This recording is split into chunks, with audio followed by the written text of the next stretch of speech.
Week 2, college football 2009. Yeah, I went 15-2 last week. 15-2. Not how I wanted to start out. I picked wrong. Georgia, Oklahoma State. Good job, Oklahoma State. Georgia had that one good drive. I thought that'd be like, I was like, wow, there you go. This was going to happen all game. It'll be a shootout. But nope.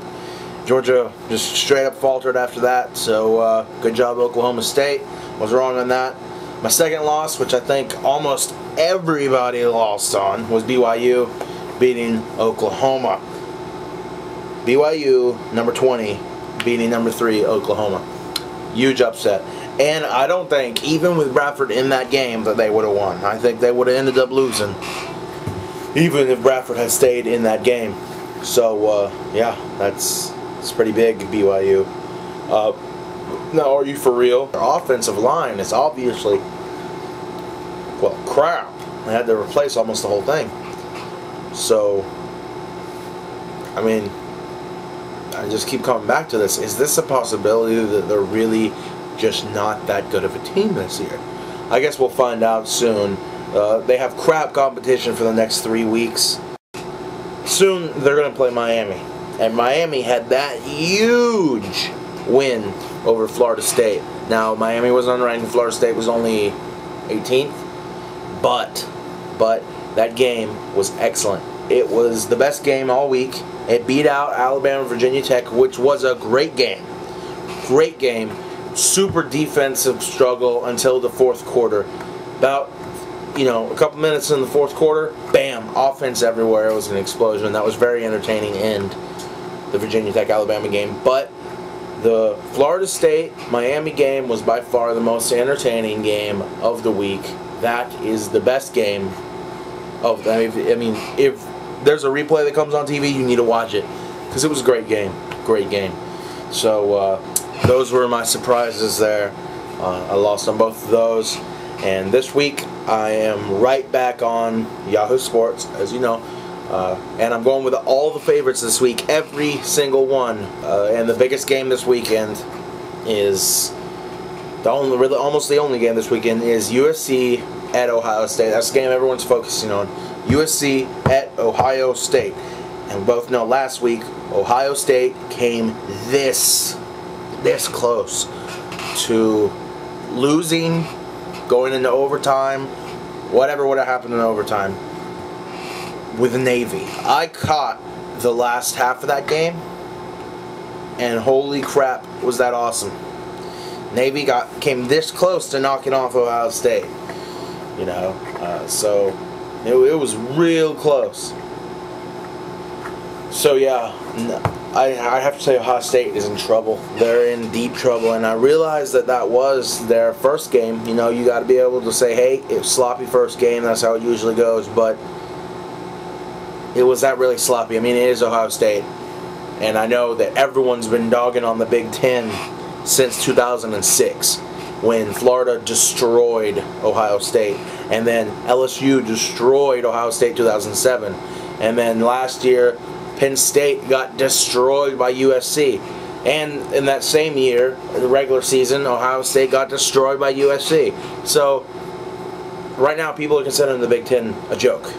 And that's going to give Ohio State a little edge. They're going to want to go in there and carry the Big Ten flag. They want to be like, listen, we're back, we're good, we can compete with these big guys. We can compete with the Floridas and the USCs and the Texases and the Oklahomas, things like that. But they didn't look good against Navy, and it was Navy. Now, I get it that Navy has a crazy offense that they run, but they may have prepared all summer to face that offense, and all that preparation for one game. They won't play another team like Navy all year.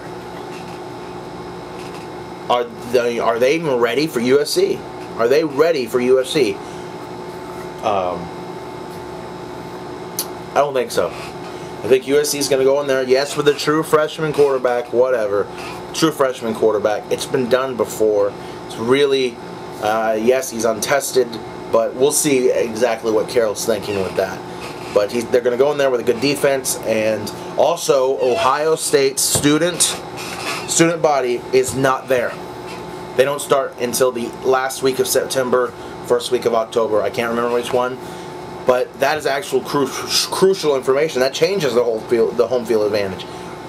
Students are much louder than alumni, and that stadium is going to be filled with alumni. It's not going to be near as loud as it is with the students there, and the students are gone. Students don't start yet. So I mean, some students may be at the game, but it's going to be a lot of alumni. So that's another thing to think about. And I personally think that USC is going to go in there and they're going to beat Ohio State. I think it'll be closer than last year's game, but I do think that USC will beat Ohio State. One last thing, so that's my pick there. Like I said, I'm picking all the favorites, so that was going to be my pick anyway. But games to watch out for, maybe the TCU Virginia one, maybe. And I think BYU's playing at Tulane, so just to see how good they really are, maybe they might be overlooking. Maybe they're, I don't know. They should be able to beat Tulane easily, but we'll see about that. But the two games I want to get back to, they're both SEC games. After Georgia lost the Oklahoma State game, they're back at home, but they're facing Steve Spurrier and his team, the Gamecocks, South Carolina. Not a good offense. Steve Spurrier, back in the day with Florida, was supposed to be known for a great offense. He's never had a really good offense with this South Carolina team, but I'd watch out for that. Steve Spurrier, the old ball coach, as they call him, has always played Georgia tough. All you got to do is look up their stats. He's played Georgia tough every time. For that, that'll be a good one. And then LSU playing Vanderbilt. Now Vanderbilt, you shouldn't write them off. They were a good team last year. They're in a really good conference. Same thing, with South Carolina. You have good teams in a great conference. Someone's going to be on the bottom, So, but look out for that too. We'll see how good LSU really is, because when they were playing Washington, they didn't look that good.